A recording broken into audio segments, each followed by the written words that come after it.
बहुत से बच्चे इन दोनों क्वेश्चंस के बीच का डिफरेंस ही समझ नहीं पाते। अगर तो आपको क्वेश्चन सिर्फ क्रैम करना है तो आप इसको क्रैम कर सकते हो, बट अगर आपको इसको फील करना है ताकि आप इस जैसे किसी भी और क्वेश्चन को सॉल्व कर पाओ, तब आपको इनके बीच का डिफरेंस जो है वो समझना पड़ेगा। प्रॉब्लम इज सॉल्व्ड को हमने यूनियन कैसे लिखा, इन सभी क्वेश्चंस का आंसर आपको आज की वीडियो में मिलने वाला है। हेलो स्टूडेंट्स, कैसे हो आप सब? उम्मीद करता हूं आप और आपकी जो स्टडी है बहुत अच्छी चल रही है। अब आज की वीडियो में हम एक्सरसाइज 13.2 प्रोबेबिलिटी के अंदर क्वेश्चन नंबर 13 से स्टार्ट करने वाले हैं, और इसके जो फर्स्ट 12 क्वेश्चंस हैं उसको हमने लास्ट वीडियोस में सॉल्व कर लिया है। लास्ट वीडियो में सिर्फ मैंने आपको 11th और 12th क्वेश्चन ही सॉल्व करवाए थे। तो अगर आपने वो वीडियो देखी है तो आपको पता है कि क्वेश्चन 12th जो है उसको मैंने आपको 2 मेथड से करवाया था। अब चाहता अगर सिर्फ मुझे सल्यूशन देना होता तो मैं उसका सल्यूशन 2 मिनट में दे सकता था, बट हमेशा की तरह मेरा और इस चैनल का यही मोटिव है कि हमें सिर्फ क्वेश्चन को सॉल्व नहीं करना, हमें उसको फील करना है, हमें उसका कंसेप्ट फील करना है कि उस क्वेश्चन को उस तरह से ही सॉल्व क्यों किया गया या उस क्वेश्चन को इस तरह से सॉल्व क्यों नहीं किया गया। ये सभी डाउट्स अगर आप क्लियर करना चाहते हो तो तभी आप इस चैनल पर आए हो, क्योंकि इस चैनल का मेन मोटिव भी यही है, नॉट जस्ट सोल्यूशन, हमें उसको फील करना है। और अगर आप इस चैनल को स्टार्टिंग से फॉलो कर रहे हो तो आपको पता है इस चैनल का हमेशा से यही पैटर्न रहा है कि सबसे पहले बेसिक पर हम अपना फुल टाइम देते हैं, उसके बाद एग्जाम्पल्स, फिर एक्सरसाइज के क्वेश्चंस। इसमें कोई भी शॉर्टकट नहीं हो सकता, क्योंकि लर्निंग में कभी भी कोई शॉर्टकट नहीं होता। हम यहाँ पर जितना टाइम लगाएंगे उतना ही कम टाइम हमें एग्जाम्स में लगेगा। इन सभी वीडियोस का प्रोबेबिलिटी की जितनी भी बेसिक्स वाली वीडियो हैं, एग्जाम्पल, सब कुछ आपको नीचे डिस्क्रिप्शन बॉक्स में एक प्लेलिस्ट मिल जाएगी, वहाँ पर आप जाके देख सकते हो। और हमेशा की तरह आपसे रिक्वेस्ट करूँगा कि अगर आप डायरेक्टली इस वीडियो पे आए हो तो इन वीडियोस को अगर आप बेसिक से स्टार्ट करोगे, मतलब बेसिक 13.1 से स्टार्ट करोगे फिर 13.2, तब आपको ये वीडियोस ज़्यादा अच्छे से समझ में आएंगी। तो एक अच्छे मन से, एक पॉजिटिव मन से आज की वीडियो को शुरू कर। तो आज की वीडियो के फर्स्ट क्वेश्चन की बात करते हैं। 2 balls are drawn at random with replacement. अब पहली बार विद रिप्लेसमेंट का क्वेश्चन आया। जिन बच्चों ने बेसिक को अच्छे से देखा है वो इस वर्ड को अच्छे से पहचानते हैं। From a box containing 10 black 8 red balls find the probability that. अब इसके 3 डिफरेंट पार्ट्स हैं, तीनों बहुत ही अच्छे हैं, तीनों बहुत इंपॉर्टेंट हैं। अब देखो, आपको पता है कोई भी एक्सरसाइज का क्वेश्चन हो, हम उसको हमेशा इस तरह से डील करते हैं कि वो जो है वो क्वेश्चन जो है वो हम एग्जाम्स में बैठे सॉल्व कर रहे हैं। हमें नहीं पता किस एक्सरसाइज का है, मुझे इतना पता है कि 2 बॉल्स निकाली गई हैं विद रिप्लेसमेंट और 10 ब्लैक हैं 8 रेड बॉल्स हैं। तो प्रोबेबिलिटी दोनों की पूछी होगी, मतलब जो डिफरेंट पार्ट्स हैं ना उसमें क्या है, both are red, first is black, second is red, third part बहुत इंपॉर्टेंट है, one of them is black, one of them is red. मतलब हमें दोनों बॉल्स की प्रोबेबिलिटी पूछी गई है, दोनों इवेंट्स हो रहे हैं एक के बाद एक करके। तो मतलब यहाँ पर जो हमारी मैपिंग है, अगर हम मैपिंग के पास जाएं तो हमारी मैपिंग कहती है कि ये कंडीशनल प्रोबेबिलिटी क्वेश्चन नहीं हो सकता, क्योंकि यहाँ पर एक ऐसा कुछ नहीं है कि एक इवेंट हो चुका है फिर पूछा गया दूसरा, दोनों की प्रोबेबिलिटी पूछी गई है। तो हमारे पास ये 2 ऑप्शंस बचती हैं। इन दोनों ऑप्शन में से विद रिप्लेसमेंट वाला क्वेश्चन है, मतलब यहाँ पर ये इंडिपेंडेंट इवेंट्स हैं। अगर आपने बेसिक्स वाली वीडियो देखी है तो विद रिप्लेसमेंट वाला क्वेश्चन मैं आपको पहले ही करवा चुका हूं। जब आप ऐसी चीजें पहले पढ़ के आते हो ना और फिर क्वेश्चन करते हो, आपका जो कॉन्फिडेंस लेवल है वो एक अलग ही लेवल का होता है। ठीक है, तो ये सब कुछ हम पहले कर चुके हैं। आपको मैंने सब कुछ अच्छे से बताया था कि क्यों इंडिपेंडेंट इवेंट्स में हम विद रिप्लेसमेंट का कंसेप्ट जो है, या विद रिप्लेसमेंट वाले क्वेश्चंस में इंडिपेंडेंट इवेंट्स का कंसेप्ट यूज होता है, सब कुछ मैं आपको अच्छे से बता चुका हूं। तो सबसे पहले फर्स्ट पार्ट की बात करते हैं। अब देखो, फर्स्ट पार्ट है बोथ आर रेड बॉल्स।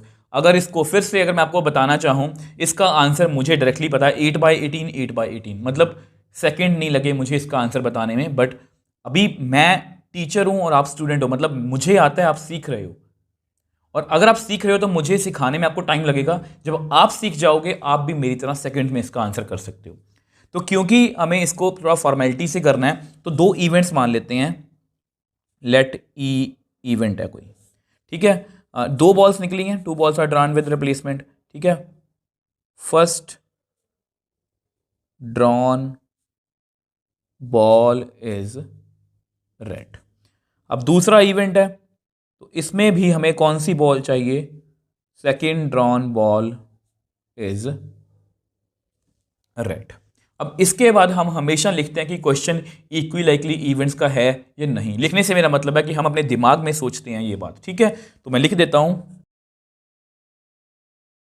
तो यहां पर मैंने लिख लिया कि ये इक्वी लाइकली इवेंट्स का क्वेश्चन है। अब इसके बाद हमें प्रोबेबिलिटी किसकी फाइंड करनी है? ई इंटरसेक्शन एफ की प्रोबेबिलिटी, मतलब ई एफ की प्रोबेबिलिटी। पहली बॉल रेड, फिर से रेड, ठीक है। और आपको पता है ये सेम क्वेश्चन हम पहले भी कर चुके हैं। अगर ये क्वेश्चन विदाउट रिप्लेसमेंट में होता, तो हम मल्टीप्लिकेशन थ्योरम ऑन प्रोबेबिलिटी का यूज करते विदाउट रिप्लेसमेंट में। विद रिप्लेसमेंट में हम इंडिपेंडेंट इवेंट्स का यूज करते हैं। यानी कि इसका मैं डायरेक्टली आंसर लिख सकता हूं P E into P F. क्यों लिख सकता हूं ये मैं आपको मतलब कि बाद में लिख के बता देता हूं। जस्ट आपको थोड़ा सा फील देने के लिए आपको डायग्राम बना के दिखा देता हूं। अब देखो, जस्ट आपको थोड़ा सा फील देने के लिए, ठीक है, आपको थोड़ा फील देने डायग्राम बनाइए। आपको डायग्राम पेपर में नहीं बनानी, ये जस्ट मैंने आपके लिए लिखा है कि बिकॉज इस क्वेश्चन में विद रिप्लेसमेंट यूज किया गया है, मतलब ये हमारी मैपिंग के अकॉर्डिंग, हमारी मैपिंग में हमने लिखा है कि ये इवेंट्स कौन से होते हैं, इंडिपेंडेंट इवेंट्स। तो इसलिए हमने इसको ऐसे लिखा है। देखो मैं फिर से बोल रहा हूं कि देखो मैं छोटे से क्वेश्चन पे इतने एफर्ट्स क्यों लगा रहा हूँ। छोटी सी बात है, एक सेकंड में इसको ख़त्म करते हैं। बट आपने अभी इसी एक्सरसाइज में ये क्वेश्चन भी किए होंगे जहाँ पर हमने ये वाला फॉर्मूला लिखा होगा ई देन एफ ई के होने के बाद। अब यहाँ पर हम ये लिख रहे हैं, आपको मेनली यही फ़र्क समझना है कि वो विदाउट रिप्लेसमेंट था। तो ये जस्ट आपको फील देने के लिए कि इससे फ़र्क क्या पड़ता है। आप मेरे को बताओ, आप इसको सब कुछ भूल जाओ, ये आपके सामने है। तो मैंने एक रेड बॉल निकालनी है। ई का मतलब फर्स्ट बॉल। आप मेरे को बताओ इक्विलाइकली इवेंट्स का क्वेश्चन है, तो 8/18, ठीक है। अब देखो यहाँ मैंने एरो बनाया, मतलब इसको वापस फिर से मैंने बैग में डाल दिया। अब दूसरी बार फिर से मुझे सेकंड बॉल रेड की कौन सी निकाल, रेड। अब रेड के फेवर में फिर से 8 है, टोटल कितने हैं 18। अब ये भूल जाओ कि ये मैंने कुछ भी लिखा। आप मेरे को बताओ कि रेड बॉल पहले निकले चाहे बाद में निकले, क्या कोई फर्क पड़ा? नहीं। आप खुद सोच के देखो, अगर ये विदाउट रिप्लेसमेंट का क्वेश्चन होता तो पहले प्रोबेबिलिटी आती 8/18, उसके बाद यहां पर 7 बॉल्स रहती और यहां पर 17, तो फर्क पड़ा ना दूसरी बॉल पर। अब यहां पर बॉल चाहे पहले निकाल लूं बाद में निकाल लूं, कोई फर्क ही नहीं पड़ रहा, मतलब ये इंडिपेंडेंट इवेंट्स है। मतलब यहां पर मैं ये फॉर्मूला लगा सकता हूं, तो पुट इन 1, ठीक है। आपने पेपर में जस्ट इतना लिखना है, ये इवेंट्स लिखे, यहां पर वैल्यू फिल की, और आपके पास आपका आंसर जो है कि दोनों रेड बॉल्स जो हैं कैसे आएंगी, 8/18 इंटू 8/18। इसको आप कट करना चाहते हो तो कट कर देते हैं। 2 4 ज़ा 8, 2 9 ज़ा 18, 2 4 ज़ा 8, 2 9 ज़ा 18, तो 16 मेरे पास मेरा रिक्वायर्ड आंसर कितना आ गया, 16/81, ठीक है जी। और ये परफेक्टली एनसीईआरटी से मैच कर रहा है। आई होप इसको आप अच्छे से समझ पाए हो। अब देखो ये हमारा सेकंड पार्ट है, find probability that first is black second is red. बहुत ध्यान से करना है, बहुत इजी है, क्योंकि इसका जो नेक्स्ट पार्ट है ना, उसमें बच्चों को बहुत सारी कंफ्यूजन हो सकती है। अब ये मैंने आपके लिए जस्ट फिर से वैसे ही बनाया, आपको पेपर में नहीं बनाना। 10 ब्लैक 8 रेड 18 बॉल्स हैं, विद रिप्लेसमेंट का क्वेश्चन है, इसलिए इंडिपेंडेंट इवेंट्स है बस। अब लिखने का पर्पस यही रहता है कि आपके दिमाग में हमेशा ये बात होनी चाहिए। अब 2 इवेंट मान लेते हैं। अब ऐसा करते हैं, पहले ब्लैक बॉल आना, इसको बी इवेंट मान लेते हैं, ठीक है। पहले ब्लैक बॉल आनी चाहिए। First drawn ball is black. अब दूसरा इवेंट मान लो आ रहा है, second drawn ball is red, ठीक है। तो हमें इसकी प्रोबेबिलिटी फाइंड करनी है। अब आपको पता है ये इक्विलाइकली इवेंट्स का क्वेश्चन है। इक्विलाइकली इवेंट्स का क्वेश्चन क्यों है? क्योंकि कोई भी बॉल किसी भी मतलब कि ऐसा कुछ नहीं है कि कोई खास बॉल ज़्यादा बाहर आ रही है, ऐसा कुछ भी नहीं बताया गया। तो हमें इसकी प्रोबेबिलिटी फाइंड करनी है बी एंड आर, मतलब बी पहले फिर आर। तो क्योंकि इंडिपेंडेंट इवेंट्स हैं तो इसको मैं लिख सकता हूं बी इंटू आर। अब मुझे बार बार आपको एक्सप्लेन करने की जरूरत नहीं है, इंडिपेंडेंट इवेंट्स है, इसको मैं ऐसे लिख सकता हूं। तो विच एम्प्लाइज यहां पर कितना आएगा, आप मेरे को बताओ ब्लैक बॉल की प्रोबेबिलिटी कितनी है। ब्लैक के फेवर में 10 है, टोटल 18 है, इनटू, अब विद रिप्लेसमेंट है, मतलब बैग हमेशा यही रहेगा। अब रेड बॉल की प्रोबेबिलिटी 8 है, मतलब उसके फेवर में 8 है, टोटल 18 ही रहेंगी। इसको आप कट करना चाहते हो कट कर देते हैं। 2 4 ज़ा 18, 9 ज़ा 2 5 ज़ा 2 9 ज़ा। तो कितना आंसर आ गया मेरे पास? मेरा रिक्वायर्ड आंसर 5 इंटू 4 9 इंटू 9 मतलब 20/81। तो ये परफेक्टली एनसीईआरटी से मैच कर रहा है। अब इसका जो थर्ड पार्ट है उसको आपने बहुत ध्यान से समझना है। तो अब देखो ये आपका थर्ड पार्ट है, बहुत अच्छा है। बहुत से बच्चों को ना इन दोनों पार्ट्स के बीच में डिफरेंस ही समझ नहीं आता। वो बोलते सर यहाँ पर भी ब्लैक और रेड है, यहाँ पर भी ब्लैक और रेड है, तो इन दोनों में फ़र्क क्या है? बहुत बड़ा फ़र्क है और बहुत ध्यान से समझना है। यहाँ पर लिखा है first is black second is red. हमें यहाँ पर क्लियर मेंशन है कि पहली बॉल ब्लैक आएगी, दूसरी रेड आएगी। अब यहाँ पर क्या है? Find probability that one of them is black other is red. उनमें से एक ब्लैक, देखो यहाँ पर भी दो बॉल्स निकालनी है, सेम बैग है, इंडिपेंडेंट इवेंट्स का क्वेश्चन है, सेम यहाँ पर भी है। यहाँ पर हमें बताया कि पहली बॉल ब्लैक आएगी, दूसरी रेड।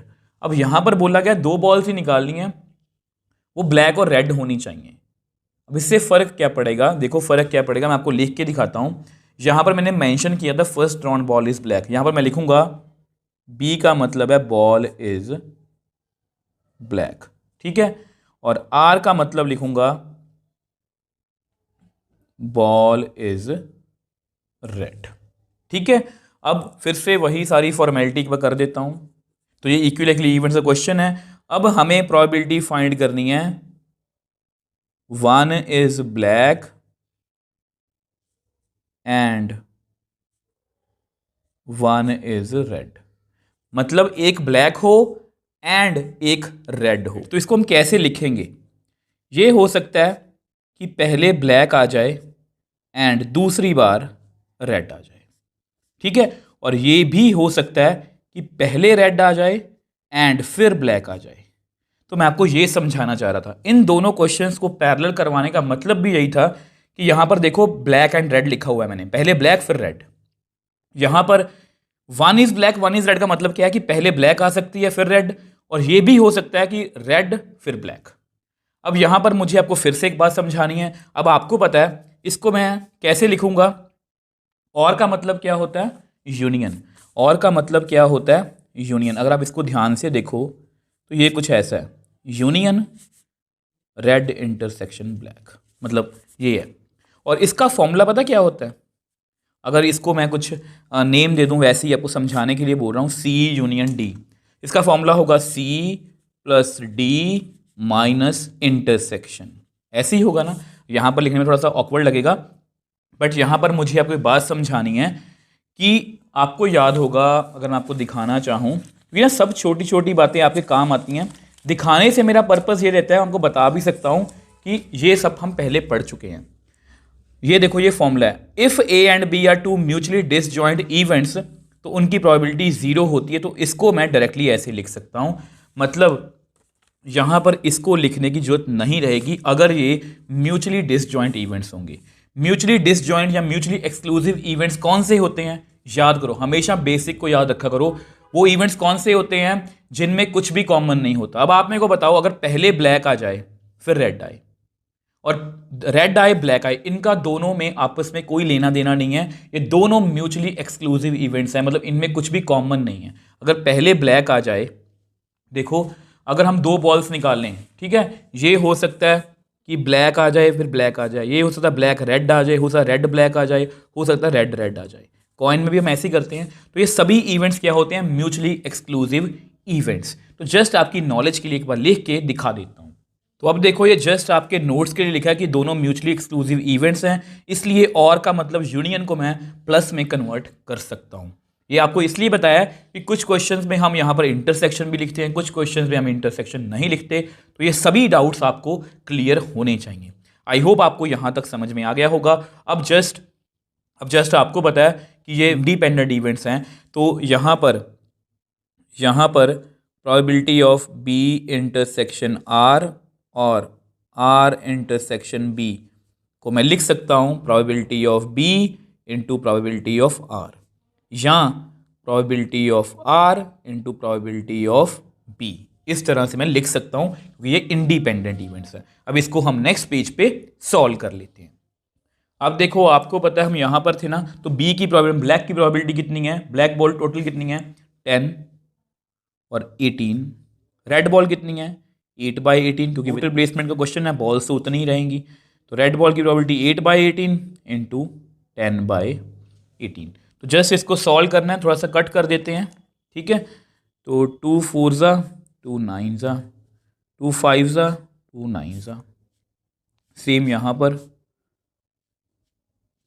तो मेरे पास कितना आंसर आया,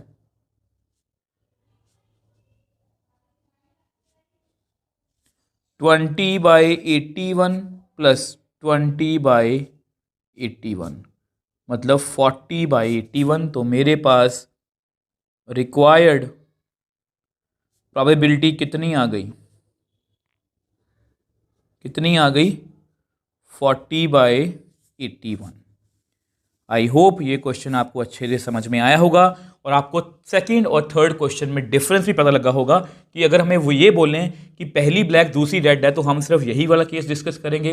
अगर उन्होंने बोला कि एक रेड हो एक ब्लैक हो, मतलब कोई भी हो सकता है, वो ब्लैक रेड भी हो सकता है, वो रेड ब्लैक भी हो सकता है, तो सभी केसेस को हम कंसिडर करेंगे। तो आई होप मैंने पूरे एफर्ट्स लगाए हैं, ये आपको क्वेश्चन अच्छे से समझ में आया होगा और इसको आप फील भी कर पाए होगे जिस तरह से मैं आपको फील करवाना चाहता था, और आपके इस तरह के किसी भी क्वेश्चन को आप बहुत इजीली सॉल्व कर पाओगे। तो नेक्स्ट क्वेश्चन 14th की बात करते हैं। अब ये भी बहुत अच्छा क्वेश्चन है, ये आपको एग्जाम पॉइंट ऑफ व्यू से भी मतलब कि अच्छा क्वेश्चन है और ये क्वेश्चन आपको एग्जाम्स में एक दो बार पूछा भी जा चुका है। Probability of solving specific problem independently, कोई प्रॉब्लम है उसको independently by A and B are 1/2 and 1/3 respectively. मतलब एक प्रॉब्लम है, एक क्वेश्चन है, उसको सॉल्व करना है। एक प्रॉब्लम को ए सॉल्व कर रहा है, उसी प्रॉब्लम को बी सॉल्व कर रहा है, ठीक है, मान लो। तो अगर वो प्रॉब्लम सॉल्व हो जाएगी इंडिपेंडेंटली, मतलब वो दोनों अलग अलग जगह पर बैठे हैं, दो बंदे हैं यार, एक ए है एक बी है, उन दोनों को मैंने एक प्रॉब्लम दे दी कि सॉल्व करो। अब ए की प्रोबेबिलिटी है 1/2, मतलब अगर मैं उसको दो क्वेश्चन दूंगा तो उनमें से वो एक सॉल्व कर देगा। बी की प्रोबेबिलिटी है कि 1/3, मतलब अगर उसको मैं 3 क्वेश्चन दूंगा वो 3 में से एक ही करेगा, मतलब ये उनकी प्रोबेबिलिटीज है। If both try to solve the problem independently, अगर वो दोनों अलग अलग प्रॉब्लम को सॉल्व करते हैं, find the probability that problem is solved, first part, second part exactly one of them solves the problem. अब सेकंड पार्ट तो बहुत ईजी है, फर्स्ट पार्ट हमें थोड़ा सोचना पड़ेगा। तो कैसे सोचेंगे, सबसे पहले आप मेरे को बताओ, मैपिंग के अकॉर्डिंग हमें पता है कि यहाँ पर प्रोबेबिलिटी पूछी गई है। देखो पहले क्वेश्चन को समझने की, देखो मैंने मैपिंग में हमेशा आपको बताया कि क्वेश्चन और स्टोरी को अच्छे से समझो। हमने स्टोरी को अच्छे से समझ लिया कि दो प्रॉब्लम दी है हमने, दो बंदों को, वो हो सकता है कि एक की प्रोबेबिलिटी 1/2 है, दूसरी की 1/3 है, तो हमें प्रोबेबिलिटी फाइंड करनी है, problem is solve, exactly one of them will solve. मतलब ये कंडीशनल प्रोबेबिलिटी क्वेश्चन कहीं से भी नहीं है और यहाँ पर इंडिपेंडेंट वर्ड यूज हुआ है। इंडिपेंडेंट से मेरा मतलब यही है, मतलब यहाँ पर इंडिपेंडेंट वाला कंसेप्ट जो है वो हम यूज़ करने वाले हैं, ठीक है। ये हमें थोड़ा सा क्लियर हो गया। अब उसके बाद जो जानते हैं उसको लिखते हैं। तो आपको पता है प्रोबेबिलिटी ऑफ ए वो कितनी दी हुई है, हमें यहाँ पर क्लियर दिया हुआ है हमें 1/2। प्रोबेबिलिटी ऑफ बी हमें दी हुई है 1/3 कि ये प्रॉब्लम सॉल्व कर रहे हैं। अब देखो अगर जो फर्स्ट पार्ट है मैं आपको तो समझाने की कोशिश करता हूँ, हमेशा ना इमेजिन करा करो। जैसे मान लो मैंने क्लास में दो बच्चों को खड़ा किया और बोर्ड पे मैंने एक प्रॉब्लम लिखी या मैथ्स का क्वेश्चन लिखा और उनको बोला कि आप दोनों इस प्रॉब्लम को अलग अलग बैठ के सॉल्व करोगे और आपके पास 5 मिनट का वक्त है। मैं क्लास से बाहर चला गया, ये बात कहते ही मैं क्लास से बाहर चला गया। तो अभी 5 मिनट नहीं हुए थे तो क्लास में से एक बच्चा बाहर आया, उसने बोला कि सर प्रॉब्लम सॉल्व हो गई। उसने क्या बोला कि सर प्रॉब्लम सॉल्व हो गई है। तो मेरे दिमाग में बताओ क्या आएगा, मेरे दिमाग में ये चल रहा होगा कि शायद वो राम ने सॉल्व की होगी प्रॉब्लम, या फिर मैं सोच रहा हूँगा यार श्याम भी इंटेलिजेंट है, उसने भी वो भी प्रॉब्लम सॉल्व कर सकता है। और ये भी हो सकता है, और मेरे दिमाग में ये भी चलेगा क्या पता यार दोनों ने सॉल्व कर दी हो, ये भी तो हो सकता है ना। अब राम ने सॉल्व की होगी प्रॉब्लम या श्याम ने की होगी प्रॉब्लम सॉल्व, या दोनों ने की होगी। राम ने की होगी या शाम ने की होगी या दोनों ने की होगी। अब ये चीज़ तो कुछ जानी पहचानी सी है, ये चीज़ कुछ जानी पहचानी सी है। याद करते हैं इसको। A 1 2 है, B 2 3 है, तो इसका यूनियन क्या होता है 1 2 3। A 1 A को बिलोंग करता है, 3 B को, 2 दोनों को। मतलब वो A में भी है, B में भी है, दोनों में भी है। मतलब मेरा कहने का मतलब ये है कि A का एलिमेंट भी आ गया, B का भी आ गया, दोनों का भी आ गया। तो राम ने प्रॉब्लम सॉल्व की, हो सकता है राम ने की हो सकता है श्याम ने की हो सकता है दोनों ने की हो। तो मुझे तो प्रॉब्लम सॉल्व चाहिए ना, तो इसको हम मैथमेटिक फॉर्म में कैसे लिखेंगे, मैं आपको लिख के दिखा देता हूँ। देखो ये जस्ट मैंने आपके नोट्स के लिखा है, वही लिखा है ताकि आपको पढ़ के पता लगे कि सर ने यहाँ पर क्या एक्सप्लेन किया था। प्रॉब्लम में सॉल्व मीन्स हो सकता है ए ने की हो, और may be B solve the problem, B ने किया हो, और हो सकता है दोनों ने की हो। तो इसका मतलब है कि मुझे probability of A union B find करना है। और वी नो कि probability of A union B का मतलब क्या होता है, probability of A plus probability of B minus दोनों का इंटरसेक्शन। ठीक है। अब आपको पता है यहां पर एक वर्ड यूज किया गया है, since A and B are independent. यहां पर लिखा गया है कि दोनों प्रॉब्लम जो है वो सॉल्व कर रहे हैं, वो इंडिपेंडेंटली कर रहे हैं। तो इसका मतलब क्या हुआ, मैं यहां पर लिख सकता हूं therefore probability of A intersection B is equal to probability of A into probability of B. तो which means probability of A union B is equal to probability of A plus probability of B minus probability of A into probability of B. अब ऐसा करते हैं, इसको next page पे हम solve कर लेते हैं। अब देखो हम यहां पर थे तो थोड़ा सा इसको सॉल्व करते हैं, इन वैल्यूज को हम फिल कर लेते हैं। तो 1/2 इसकी 1/3 है, 1/2 इंटू 1/3। तो probability of A union B 1/2 plus 1/3 minus 1/6। इसका एलसीएम लोगे तो 6 आएगा। 2 3 ज़ा 6, 3 2 ज़ा 6, 6 1 ज़ा 6। तो 3 + 2 5, 5 प्लस 5 माइनस 1 4/6। तो इसको आप कट करोगे, 2 2 ज़ा 4, 2 3 ज़ा 6। तो हमारे पास पी ए यूनियन बी की वैल्यू कितनी आ गई 2/3। अब आपको पता है यूजिंग 1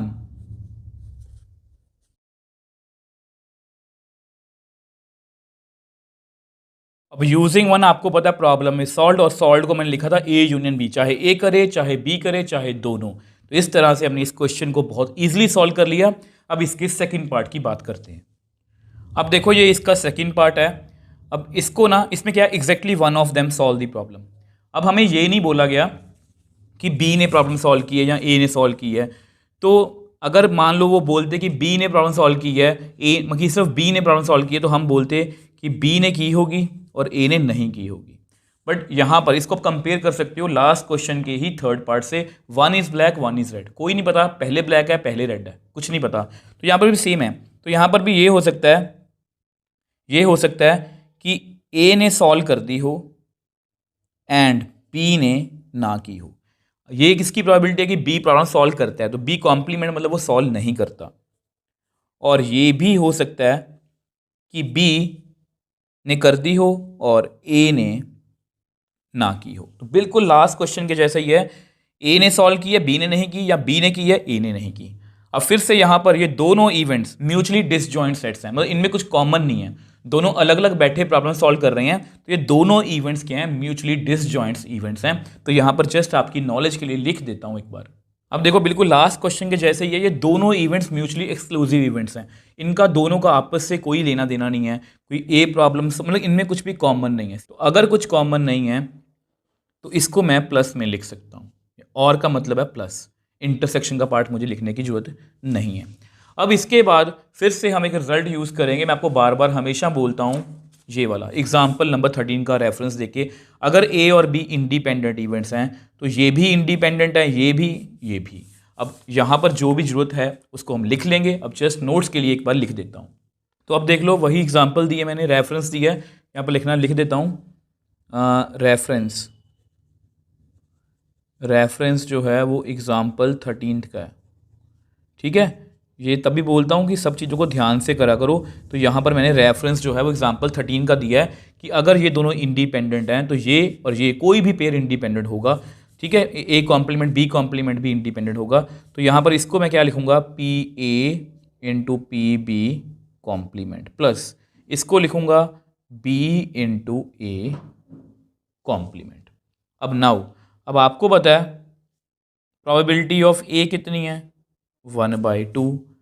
तो ए कॉम्प्लीमेंट की कितनी होगी, 1 - 1/2, तो ये भी 1/2 आएगी। आल्सो प्रोबेबिलिटी ऑफ बी कितनी है, 1/3, तो बी कॉम्प्लीमेंट की कितनी होगी, 1 - 1/3, तो ये कितनी आएगी, 2/3। अब सभी वैल्यूज़ को फिल करते हैं, तो मेरे पास मेरा जो रिक्वायर्ड आंसर है ना वो हमें मिल जाएगा बहुत ईजिली। यहाँ पर देखने आपको लग रहा होगा कि काफ़ी कुछ है, बट एक्चुअल में ये सब कुछ आपको समझाने के लिए है। इसकी प्रोबेबिलिटी 1/2 है, ए बी कॉम्प्लीमेंट की 2/3 है, सेम वे से बी की प्रोबेबिलिटी 1/3 है और ए कॉम्प्लीमेंट की प्रोबेबिलिटी 1/2 है। अब मैं आपको यहाँ पर यही सजेस्ट करूँगा कि इन दोनों को कट मत करना, इसको ऐसे ही सॉल्व कर लो तो ज़्यादा बेटर है। इसको लिख लो 2/6, इसको लिख लो 1/6, तो कितना बन जाएगा, 3/6। तो ये आपस में कट हो जाएगा, 1/2, मतलब मेरी रिक्वायर्ड प्रोबेबिलिटी कितनी आएगी, 1/2। आई होप इसको आप समझ पाए हो। देखो, ये कंसेप्ट बहुत इंपॉर्टेंट है, ये आपको मतलब कि याद करना है, मतलब कि ये आपको पता होना चाहिए। हम कुछ भी क्रैम नहीं कर रहे हैं। लास्ट में भी यही था कि उन्होंने बोला कि प्रॉब्लम इज सॉल्व। इसमें मुश्किल बात क्या थी कि प्रोबेबिलिटी कैसे किसकी फाइंड करनी है। अब प्रॉब्लम सॉल्व है, चाहे वो ए ने की हो चाहे वो बी, चाहे दोनों, मतलब यूनियन की बात कर रहे हैं। यहाँ पर एग्जैक्टली वन ऑफ देम, मतलब वो ए ने की होगी बी ने नहीं की, या बी ने की होगी ए ने की। अब जहाँ पर या आ जाता है वहाँ पर यूनियन होता है। अब यूनियन से मैंने ऐसे कैसे लिखा, क्योंकि ये म्यूचुअली एक्सक्लूसिव इवेंट्स हैं, तो इस तरह से लिख सकते हैं। अब ये इंडिपेंडेंट है, अगर ए और बी इंडिपेंडेंट है तो ये भी इंडिपेंडेंट है, ये भी, तो वो लिख दिया और अल्टीमेटली हमारे पास हमारा जो आंसर है वो आ गया। सो नेक्स्ट क्वेश्चन 15th की बात करते हैं। 1 card is drawn at random from A well shuffled pack of 52 cards. Well shuffled का मतलब ये होता है कि अच्छी तरह से जो कार्ड्स हैं वो मिक्स हैं, उसमें कोई भी गड़बड़ नहीं है। In which of the following cases are the events E and F are independent. यहाँ पर हमें बेसिकली 3 डिफरेंट पार्ट्स पूछे गए हैं, तो सभी में हमें चेक करना है कि वो इंडिपेंडेंट है या नहीं। मतलब यहाँ पर हमें सीधा सीधा क्लियर है, मैपिंग की कोई भी मतलब कि यहाँ पर जरूरत नहीं है, मतलब वो इंडिपेंडेंट इवेंट्स का क्वेश्चन है, तो हमें वही कंडीशन चेक करनी है कि वो इंडिपेंडेंस की जो भी कंडीशन होती है। तो सबसे पहले फर्स्ट पार्ट की बात करते हैं। अब देखो, ये आपका फर्स्ट पार्ट है, card drawn is paid, card drawn is an S. तो मतलब ये हमें इंडिपेंडेंस मतलब चेक करना है, तो ये हमें खुद से गिवन है, तो हमें जस्ट ये चेक करना है। अगर ये कंडीशन ट्रू हो जाती है मतलब ये इंडिपेंडेंट है, अगर ये ट्रू नहीं होती मतलब ये डिपेंडेंट इवेंट है, मतलब ये इंडिपेंडेंट नहीं है। अब थोड़ा सा बता देता हूँ, देखो यस ये रहा स्पेड। स्पेड का मतलब वो इसकी बात कर रहे हैं। अब आपको पता है स्पेड के 13 कार्ड्स होते हैं, आपको दिख रहा होगा। एस, एस मतलब वो 1 की बात कर रहे हैं। ये सभी क्या होते हैं, 1 1 1, 4 एस होते हैं। सभी सूट्स में एक एक एस होता है। ठीक है, अब इस तरह के क्वेश्चन में सैम्पल स्पेस तो नहीं बना सकते, इस तरह के क्वेश्चन में हम सैम्पल स्पेस तो नहीं बना सकते। जस्ट आपको थोड़ा सा फील देने के लिए मैं आपको लिख के दिखा देता हूँ। अब आपको पता है कि इंटरसेक्शन का मतलब क्या होता है, बोथ एंड, मतलब कार्ड पेड भी हो एस भी हो, card is spade and an ace. इससे थोड़ा सा क्लियर होगा। अब इसके बाद हमेशा हम अपने दिमाग में सोचते हैं कि ये इक्विलाइकली इवेंट्स का क्वेश्चन ही है ना। आपको पता है इक्विलाइकली इवेंट्स का क्वेश्चन है, क्योंकि इसमें कुछ भी बताया नहीं है कि कोई गड़बड़ है कार्ड्स में, बिल्कुल एक्यूरेट कार्ड है। सभी कार्ड्स की प्रोबेबिलिटी सेम है, 1/52 1/52। ठीक है, अब प्रोबेबिलिटी ऑफ ऐसा करते हैं, ई फाइंड करते हैं।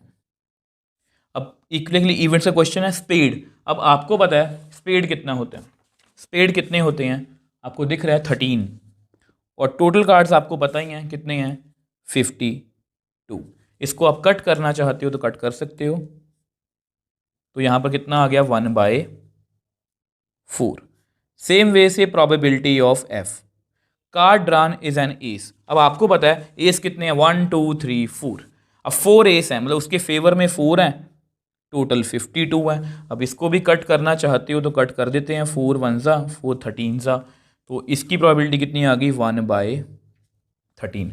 अब इंटरसेक्शन की भी निकाल लेते हैं। अब इसको बहुत ध्यान से करना है क्योंकि इसकी सैंपल स्पेस नहीं बनती। स्पेड भी हो एस भी हो, इसको हम कैसे पढ़ेंगे, देखो ये स्पेड है ना, ये सारे एस हैं, तो स्पेड भी हो एस भी हो, मतलब ये लाइन यहाँ और ये यहाँ पर मीट कर रहे हैं। स्पेड में कि स्पेड के अंदर एस हो, स्पेड के अंदर कितने एस होते हैं, 1, और टोटल कार्ड्स कितने होते हैं, 52। आई होप ये आपको समझ में आया होगा। अब आपको पता है probability of E into probability of F.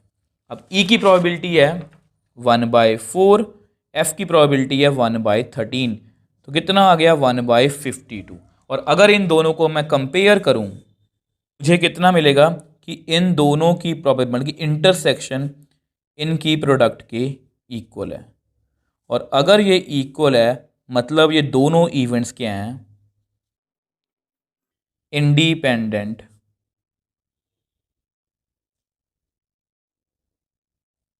Events. तो बहुत इजीली सॉल्व कर लिया। अब सेकंड पार्ट की बात करते हैं। अब देखो ये आपका सेकंड पार्ट है, card drawn is black, F का मतलब है कार्ड ड्रॉन इज किंग। अब मैंने इंटरसेक्शन पहले से लिख रखा है क्योंकि हमें पता है क्वेश्चन में क्या करना है, card is black and king, card black भी हो किंग भी हो, इक्वल इवेंट्स का क्वेश्चन है। तो सबसे पहले प्रोबेबिलिटी ऑफ ई। अब ब्लैक कार्ड फिर से दिखा देता हूँ, ब्लैक कार्ड कितने होते हैं, दोनों ब्लैक हैं, 13 ये है 13 ये है, मतलब कितने कार्ड हैं, 26, और टोटल कितने हैं, 52। तो यानी कि अगर इनको मैं कट करना चाहूँ तो ये 1/2 पर कट हो जाएंगे, मतलब ये कितना आंसर आएगा इनका, 1/2। Same probability of F, F का मतलब है किंग। अब आपके सामने है किंग किंग किंग किंग, मतलब 4 किंग हैं, टोटल कार्ड्स कितने हैं, 52। इसको भी आप कट कर सकते हो, तो मेरे पास मेरी दोनों की प्रोबेबिलिटी कितनी आ गई, 1/2 एंड 1/13। अब आपको पता है हमेशा की तरह इंटरसेक्शन, इंटरसेक्शन क्या, ध्यान से पढ़ना, ब्लैक और किंग, ब्लैक और किंग, ब्लैक और किंग, किंग कितने हैं ब्लैक में, 2, और टोटल कार्ड्स कितने हैं, 52। अब इसको भी कट कर देते हैं, यहाँ पर आएगा 26, तो मतलब कितना आ गया, 1/26। Probability of E intersection F कितना आ गया, 1/26। Probability of E into probability of F हम निकाल लेते हैं, 1/2 इंटू 1/13, ये भी कितनी आ गई, 1/26। और अगर इन दोनों को मैं कंपेयर करूं तो मेरे पास probability of E intersection F is equal to probability of E into probability of F. मतलब ये दोनों इवेंट्स भी क्या हैं, इंडिपेंडेंट इवेंट्स। और इस तरह के क्वेश्चंस में हमें कोई भी दिक्कत नहीं है। अब इसका लास्ट पार्ट रह गया, उसको नेक्स्ट पेज पे हम डिस्कस करते हैं। अब देखो ये लास्ट पार्ट है हमारा इस क्वेश्चन का। ई का मतलब है कार्ड ड्रॉन इज किंग और क्वीन, किंग और क्वीन है, ठीक है। एफ का मतलब है कार्ड ड्रॉन इज क्वीन और जैक, मतलब किंग और क्वीन दोनों में से कोई भी आ सकता है, क्वीन और जैक में से कोई भी आ सकता है। अब इंटरसेक्शन का मतलब क्या होगा, मैंने वही लिखा है, कार्ड इज किंग और क्वीन एंड क्वीन और जैक। अब आपको पता है इसको अगर मैं सही ढंग से लिखूं तो कैसे लिखूंगा, कार्ड ड्रॉन इज, अब किंग और क्वीन है, यहां पर क्वीन और जैक है, इन कॉमन क्या है, क्वीन, तो ये बहुत इजी हो गया। अब हमेशा की तरह इक्वली लाइकली इवेंट्स का क्वेश्चन है, तो सबसे पहले प्रोबेबिलिटी ऑफ ई फाइंड करते हैं, किंग और क्वीन, ठीक है, किंग और क्वीन। अब किंग कितने हैं, किसी भी कार्ड मतलब जो कार्ड्स होते हैं, किंग है 1 2 3 4, क्वीन कितनी है 1 2 3 4, 4 और 4 8, तो 8 फेवर में है, टोटल कितने हैं 52। इसको आप कट करना चाहते हो कट कर देते हैं, 4 2 ज़ा 8, 4 1 ज़ा, यहाँ 13 आएगा, 2/13 आ गया।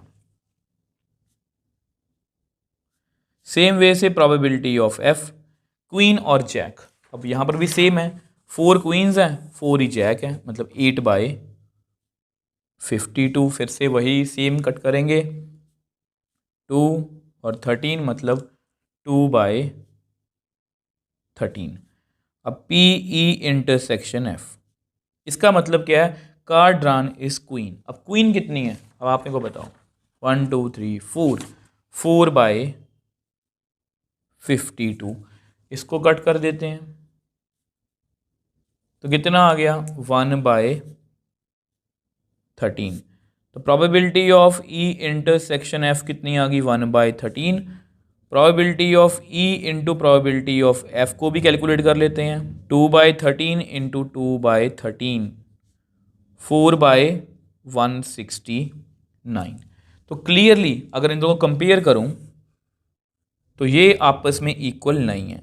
तो अगर ये इक्वल नहीं है, अगर ये इक्वल नहीं है, these are not independent events.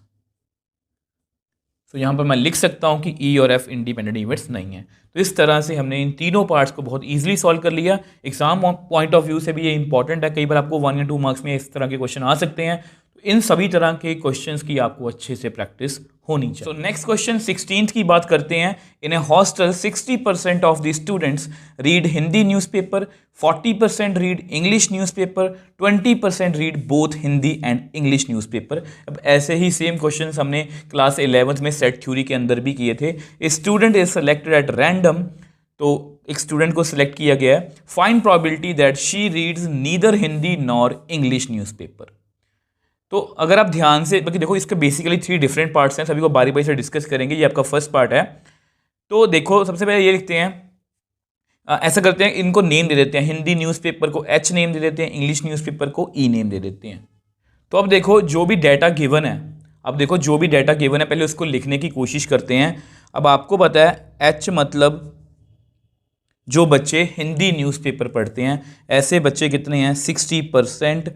इसको हम कैसे लिखेंगे, प्रोबेबिलिटी 60 तो नहीं हो सकती, 60/100, ठीक है। अब प्रोबेबिलिटी ऑफ हिंदी मतलब इंग्लिश न्यूज़पेपर पढ़ने वाले कितने हैं, 40%, मतलब 40/100। बोथ का मतलब क्या होता है, हिंदी भी है एंड इंग्लिश भी, मतलब हिंदी भी पढ़ता हो एंड इंग्लिश भी पढ़ता हो, मतलब 20% है, मतलब 20/100, ठीक है। अब देखो यहां पर एक छोटी सी बात आपको और क्लियर करनी है, छोटी बात है बट इंपॉर्टेंट है। कुछ बच्चों को तो शायद पता भी नहीं लगेगा जो मैं बात डिस्कस करने वाला हूं, ठीक है। अब देखो यहां पर ये लिखा हुआ है 60% of the student read Hindi newspaper, और मैंने लिखा है प्रोबेबिलिटी ऑफ हिंदी पढ़ने वाले। यहां पर वैल्यू दी हुई है, मैंने उसको प्रोबेबिलिटी में लिख दिया। कैसे लिखा है देखो, ऐसे क्वेश्चन हमने सेट थ्योरी पहले भी बहुत बार पढ़े हैं। अगर यहां पर ये लिखा रहता कि 200 स्टूडेंट्स हैं, उनमें से 100 जो है वो हिंदी न्यूज़पेपर पढ़ते हैं, 120 इंग्लिश और 20 बोथ, तो मैं फिर कैसे लिखता, प्रोबेबिलिटी ऑफ हिंदी कैसे लिखता, हिंदी के फेवर में 100 है, टोटल कितने हैं 200, इंग्लिश के फेवर में 120 डिवाइड बाई 200, बोथ के फेवर में 20 डिवाइड बाई 200। अब सेम वैसे यहाँ परसेंटेज लिखी गई है तो उसको मैं डिवाइड बाई, क्योंकि परसेंटेज हमेशा 100 में से निकालते हैं, तो इसलिए इसको मैं प्रोबेबिलिटी ऑफ हिंदी लिख सकता हूँ, इसको प्रोबेबिलिटी ऑफ इंग्लिश, इसको प्रोबेबिलिटी ऑफ बोथ जो है वो लिख सकता हूँ। तो ये आपकी प्रोबेबिलिटीज, ये हमें डाटा गिवन है। अब पूछा क्या गया है, if she reads neither Hindi nor English. अब एच का मतलब क्या है, वो हिंदी न्यूज़पेपर पढ़ता है। एच कॉम्प्लीमेंट का मतलब क्या होगा, वो हिंदी नहीं पढ़ता। नॉर इंग्लिश, ना वो इंग्लिश पढ़ता हो। अगर आपने ये एक्सरसाइज ध्यान से की है तो याद करो क्वेश्चन नंबर 11 का 4th पार्ट और question number 9th, not A and not be. Question 9th में, 11th में था नीदर ए नॉर बी, ना ए हो एंड ना ही बी हो। तो यहां पर भी नीदर हिंदी ना इंग्लिश, मतलब ये प्रोबेबिलिटी हमें पूछी गई है। अब यहां पर मुझे आपको एक छोटी सी बात और बतानी है। देखो बहुत छोटी सी बात है बट बहुत काम की चीज़ है। अगर आपने ये एक्सरसाइज मेरे से की है, अगर आपने ये एक्सरसाइज मेरे से की है तो आपको पता है कि मैंने क्वेश्चन नंबर 9th और क्वेश्चन नंबर 11th का जो 4th पार्ट है, इन दोनों को मैंने 2 डिफरेंट मेथड से करवाया था। तो जितने मेथड मैंने देखे थे सभी टीचर्स ने इसको ऐसे करवाया कि हमें अगर इसकी प्रोबेबिलिटी फाइंड करनी है तो ए और बी इंडिपेंडेंट हैं, ए और बी इंडिपेंडेंट है तो ये भी इंडिपेंडेंट होंगे। तो इसको मैं ऐसे लिख सकता हूं, इसकी प्रोबेबिलिटी निकाली, इसकी प्रोबेबिलिटी निकाली, आंसर आ गया। और मैंने आपको क्या बताया था कि 2 मेथड बताने का मेरा पर्पस बस ये रहता है कि आपको सभी लॉजिक पता होने चाहिए, क्योंकि ये नहीं पता कि कौन सा लॉजिक कहाँ पर काम आ जाएगा। अब ये वाला कंसेप्ट अगर मैंने सिर्फ आपको 9th और 11th क्वेश्चन सिर्फ इस तरीके से करवाया होता, अब यहाँ पर आप आके फंस जाओगे, ये क्वेश्चन आपसे नहीं होगा। बट आपको पता है कि ये क्वेश्चन हमने एक दूसरे मेथड से भी किया था, क्योंकि यहाँ पर इंडिपेंडेंट कुछ नहीं बताया कि ये इवेंट्स इंडिपेंडेंट हैं या नहीं, तो कुछ नहीं बताया गया। और वैसे भी यहाँ पर आपको देख के लग भी रहा होगा कि अगर इनको मल्टीप्लाई करूँ इसके इक्वल ये नहीं आ रहे, ये इंडिपेंडेंट नहीं है। और अगर ये इंडिपेंडेंट नहीं है तो फिर इसकी वैल्यू हम कैसे कैलकुलेट करेंगे। तो जस्ट एक बार आपके नोट्स के लिए यहाँ पर लिख देता हूँ। अब देखो, आपको पता कि हमें ये फाइंड करना है, ठीक है। अब देखो फिर से वही बात, अगर हमें ये इंडिपेंडेंट इवेंट्स होते तो मैं सीधा इसको कैलकुलेट कर लेता, जो हमने नॉर्मली 9th और 11th क्वेश्चन में किया था सबने। बट हमने इसको दो मेथड से किया था, क्योंकि आपको पता है we know De Morgan's law बहुत इजी है। H complement intersection E complement, मैंने इसको याद करने का भी तरीका आपको बताया था कि इस कॉम्प्लीमेंट को आप अंदर ले जाओ, इस कॉम्प्लीमेंट को अंदर ले जाओ, H कॉम्प्लीमेंट, U का उल्टा इंटरसेक्शन, E का मतलब E कॉम्प्लीमेंट, E का उल्टा E कॉम्प्लीमेंट, ठीक है। आल्सो वी नो, ये सब कुछ हम कर चुके हैं कि प्रोबेबिलिटी ऑफ A और A कॉम्प्लीमेंट की प्रोबेबिलिटी का सम कितना होगा 1। ऐसा करो, इसको नंबर 1 दे दो। अब ये क्यों किया आपको पता है, क्योंकि हमने 9th और 11th क्वेश्चन इसी तरह से किया था। अब ऐसा करो, इसको ऐसे लिख लो, H union E plus H union E का होल कॉम्प्लीमेंट, ये भी कितना होगा 1। देखो ये इवेंट है, उसका कॉम्प्लीमेंट, ये भी एक इवेंट है, उसका कॉम्प्लीमेंट, सम कितना होगा 1। अब ये सब कुछ क्यों कर रहा हूँ, क्योंकि मुझे इसकी वैल्यू चाहिए, ठीक है, इसकी वैल्यू चाहिए, मतलब इसकी वैल्यू चाहिए। और इसको मैं ऐसे लिख सकता हूँ 1 minus probability of H union E। इससे फ़ायदा क्या होगा, क्योंकि आपको पता है कि इसका मेरे पास डायरेक्ट फॉर्मूला है, क्या होता है, probability of H plus probability of E minus दोनों का कॉमन पोर्शन, ठीक है। तो विच एम्प्लाइज 1 माइनस, अब इसको लिख सकते हो आप 60/100, इसकी वैल्यू है 40/100, मैंने तभी कट नहीं किया था ताकि सेम एलसीएम ही आ जाए, इसकी वैल्यू है 20/100। तो which employees probability of H union E का होल कॉम्प्लीमेंट 1 माइनस, इसको आप लिख सकते हो 60 + 40 - 20/100। तो विच एम्प्लाइज, इसकी वैल्यू इतनी आ गई 1 माइनस 100 - 20 80/100, और ये कितनी आ जाएगी 100 - 80/100, मतलब 20/100। अब ऐसा करते हो, उसको नेक्स्ट पेज पे मैं आपको बता देता हूँ। अब देखो, आपको पता है हमारी वैल्यू कितनी थी 20/100, उसको कट कर दिया 1/5, तो मतलब ये हमारा रिक्वायर्ड आंसर आ गया कि नीदर हिंदी नॉर इंग्लिश। तो इस तरह से हमने इस क्वेश्चन को बहुत ईजिली सॉल्व कर लिया। तो देख लो, वो हमारा लॉजिक काम आ गया। जिन बच्चों ने 9th और 11th क्वेश्चन को दोनों पार्ट में, दोनों मेथड से किया है, उनके लिए ये क्वेश्चन कुछ भी मुश्किल नहीं था। जिन्होंने वो स्किप किया है, मतलब उन्होंने सीधा शॉर्टकट लिया कि इंडिपेंडेंट है तो ऐसे कर देंगे, अब उनको यहाँ पर थोड़े से एफर्ट लगेंगे। बट जिन बच्चों ने किया है उनके लिए क्वेश्चन कुछ भी मुश्किल नहीं था। अब देखो, नेक्स्ट पार्ट सेकंड की बात करते हैं। If she reads Hindi newspaper, find the probability that she reads English newspaper. तो अगर आप इस क्वेश्चन को ध्यान से पढ़ रहे हो, जो बच्चे क्रैम करते हैं ना कि हमें इस एक्सरसाइज को बस यही करना है, इस एक्सरसाइज में हमें यही फॉर्मूलास लगाने हैं, उनके लिए ऐसे क्वेश्चंस मुश्किल हो जाते हैं। और जो बच्चे मतलब मैपिंग को फॉलो करते हैं, जिस तरह से मैंने आपको थॉट प्रोसेस दिया था कि मैं बिना एक्सरसाइज को देखे हमेशा हर क्वेश्चन को इसी तरीके से सॉल्व करने की कोशिश करता हूँ। अब यहाँ पर इफ़ शी, इसको हिंदी में ट्रांसलेट करें, अगर वो हिंदी न्यूज़पेपर पढ़ रही है, find the probability that she reads English newspaper, मतलब वो हिंदी न्यूज़पेपर पढ़ती है, बट प्रोबेबिलिटी फाइंड करो कि वो इंग्लिश न्यूज़पेपर पढ़े, मतलब कि पढ़ती है। तो यानी कि एक इवेंट हो चुका है, दूसरा इवेंट हमें पता करना है। तो इस तरह के क्वेश्चंस में हम क्या करते हैं, कंडीशनल प्रोबेबिलिटी लगाते हैं। तो बेसिकली हमें यहां पर फाइंड क्या करना है, मैं आपको लिख के दिखा देता हूं। वी हैव टू फाइंड, ये इसलिए लिख रहा हूं क्योंकि ये कंडीशनल प्रोबेबिलिटी वाली एक्सरसाइज नहीं है। तो हमें क्या फाइंड करना है, इंग्लिश की प्रोबेबिलिटी फाइंड करनी है पढ़ने की, और वो हिंदी न्यूज़पेपर ऑलरेडी पढ़ रही है। If she reads Hindi newspaper, तो हमें ये फाइंड करना है। और आपको पता है कि इसमें सबसे पहले क्या होता है, सैंपल स्पेस। अब इसमें सैंपल स्पेस तो नहीं है, ठीक है, सैंपल स्पेस तो नहीं है। और ये इक्विलेटरली इवेंट्स, मतलब इसको भी कुछ चेक करने की जरूरत नहीं है, कोई भी बच्चा है, मतलब कोई भी न्यूज़पेपर पढ़ सकता है, इसमें कुछ भी वो बड़ी बात नहीं है। Look for the event whose probability है वी हैव टू फाइंड। अब इसमें इक्विलेटरली इवेंट्स हम चेक नहीं करेंगे क्योंकि सब कुछ प्रोबेबिलिटीज हमें पहले से गिवन है, ठीक है। सैंपल स्पेस हम लिख नहीं सकते, तो प्रोबेबिलिटीज हमें गिवन ही है।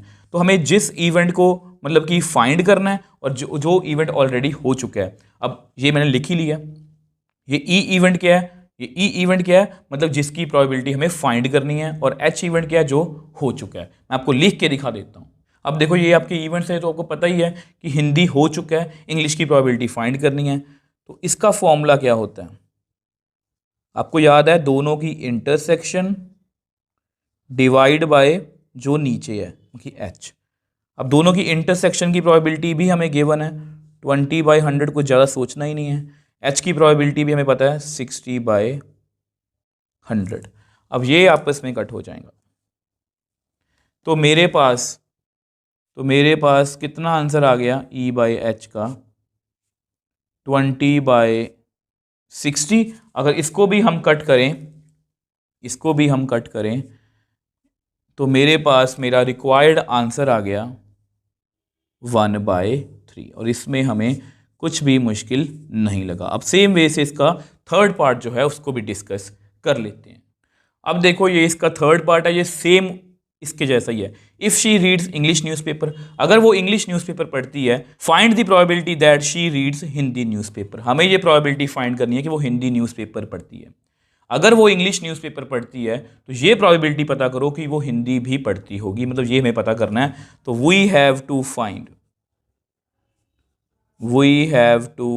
क्या फाइंड करना है, कि पहले वो इंग्लिश न्यूज़पेपर पढ़ चुकी है, हिंदी न्यूज़पेपर भी पढ़ेगी, इसकी प्रोबेबिलिटी हमें फाइंड करनी है। इवेंट्स लिख के आपको दिखा देता हूँ। अब देखो ये फॉर्मेलिटी है, मैंने जस्ट आपके लिए लिख के दिखाया, आपको पता है वी नो हमें किसकी प्रोबेबिलिटी फाइंड करनी है, H/E की। इसका फॉर्मूला क्या होता है, दोनों की इंटरसेक्शन डिवाइड बाय जो नीचे है। अब नीचे कौन है, इंग्लिश, तो विच इम्प्लाइज H/E।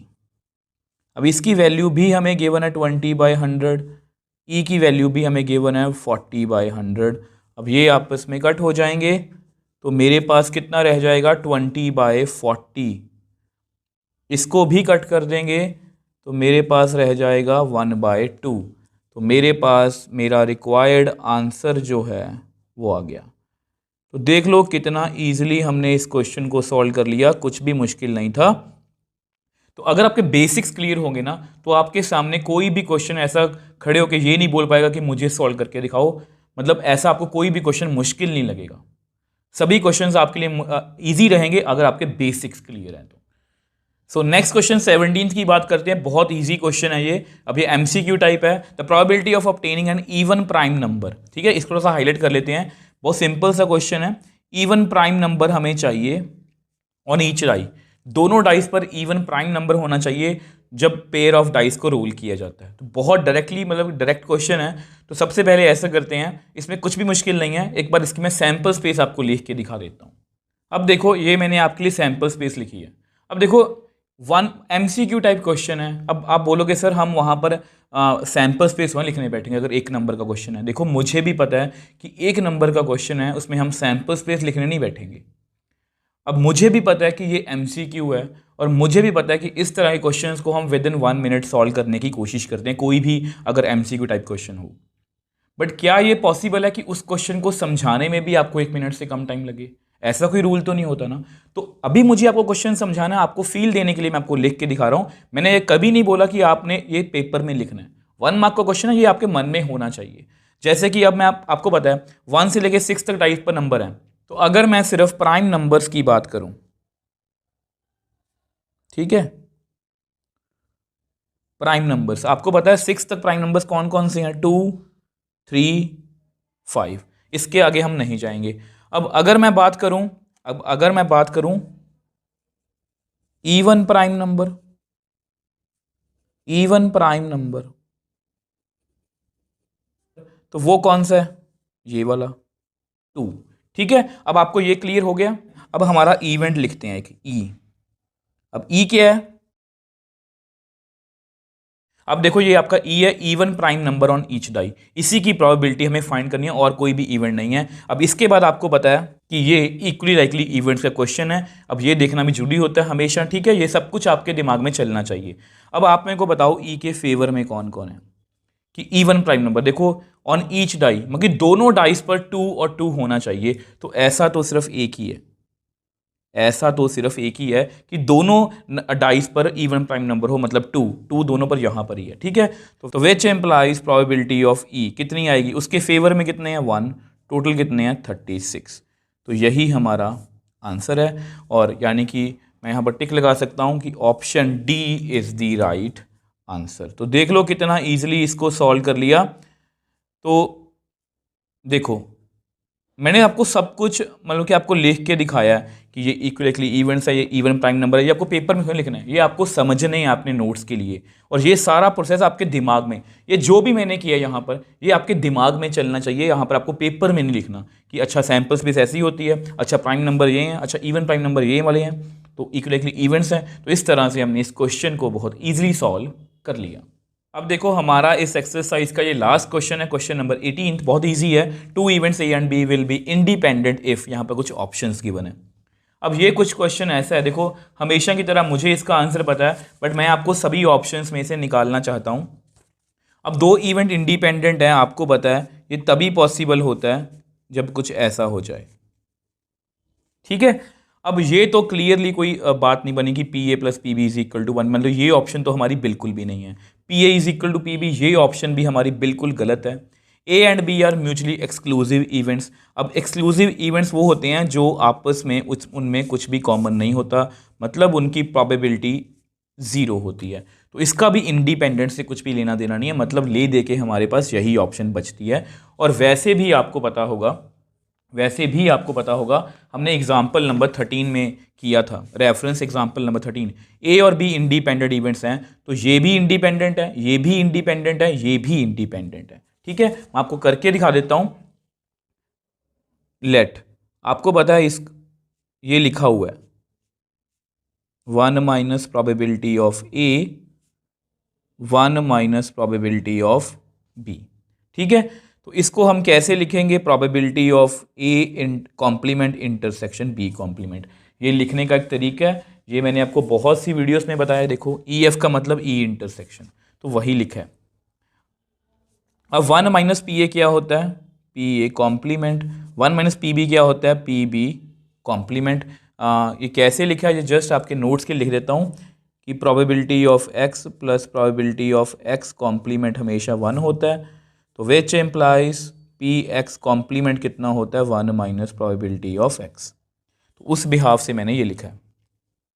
तो ये किसकी कंडीशन है, ये किसकी कंडीशन है, तो अगर मैं इसको इसके इक्वल लिख सकता हूँ, तो which implies A complement and B complement are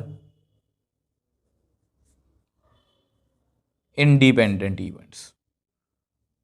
और अगर ये दोनों इंडिपेंडेंट हैं तो इस रेफरेंस से, इस एग्जाम्पल की रेफरेंस से, कि अगर कोई भी 2 इंडिपेंडेंट इवेंट्स हैं तो उनके सभी कॉम्प्लीमेंट्स के जो भी पेयर हैं वो सभी इंडिपेंडेंट होते हैं, तो मैं लिख सकता हूँ। अब मैं लिख के आपको दिखा देता हूँ। अब वही मैंने आपको लिख के दिखाया है एग्जाम्पल नंबर 13 में, कि एग्जाम्पल नंबर 13 की रेफरेंस से अगर ए दोनों इंडिपेंडेंट है तो ए बी भी इंडिपेंडेंट होगी, तो option B is the right answer. अब देखो स्टूडेंट्स, आज की वीडियो हमारी कंप्लीट है, आज की हमारी एक्सरसाइज कंप्लीट है, और मैंने कुछ क्वेश्चंस पे काफ़ी टाइम भी लगाया है। मतलब वो टाइम लगाने का पर्पस यही है कि आपको सिर्फ सोल्यूशन नहीं देना, आपको वो क्वेश्चन को फील करवाना है, ताकि आप सिर्फ एक क्वेश्चन नहीं उस जैसे किसी भी क्वेश्चन को ईजिली सॉल्व कर पाओ। और हमेशा से मेरा मोटिव भी यही है, और इसी मोटिव से मैंने ये चैनल स्टार्ट किया था। तो मिलते हैं नेक्स्ट वीडियो में। अब जो नेक्स्ट वीडियो भी है उसमें आपको जो बेस थ्योरम आपको मुश्किल लगती है, वो आपको उस वीडियो के बाद सबसे आसान लगने वाली है।